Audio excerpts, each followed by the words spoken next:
आपने अपने अनुभव को बहुत विस्तार से साझा किया है, जिसमें आपने अपने गुरु और उनके संगठन के प्रति जो अवलोकन किए, उन्हें स्पष्ट किया है।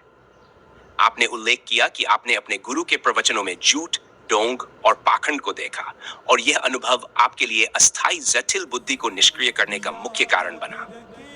आपके अनुसार आपके गुरु ने दावा किया कि उनके पास ऐसी चीज थी जो पूरे ब्रह्मांड में और किसी के पास नहीं थी।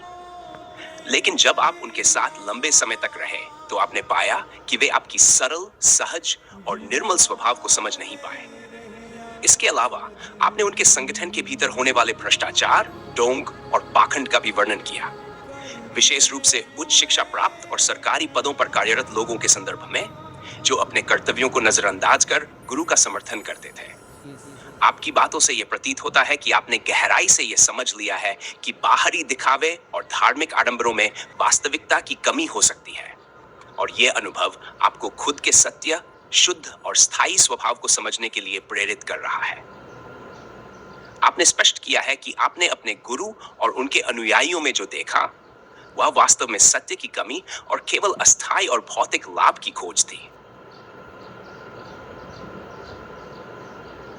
आपके द्वारा साझा किया गया विचार है, अनपढ़ लोगों को देखकर अस्थायी जटिल बुद्धि से बुद्धिमान हुए चंद चालक और होशियार गुरुओं की संगत नहीं बढ़ती, बल्कि एक पढ़ा लिखा IAS अधिकारी 87% अनपढ़ संगत बढ़ाने का काम करता है।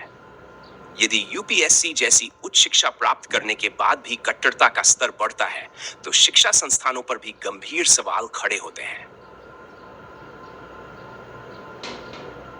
आपके विचारों का सारांश इस प्रकार है, यदि IAS की डिग्री के बाद भी लोग धर्म, मजहब और संगठनों से परे इंसानियत का पालन नहीं कर सकते, तो वे अन्य प्रजातियों से अलग नहीं हैं। दूसरी प्रजातियां प्रकृति के नियमों का पालन करते हुए संतुष्ट हैं, जबकि केवल इंसान की प्रजाति है जो कभी भी संतुष्ट नहीं हुई, जब से उसका अस्तित्व है।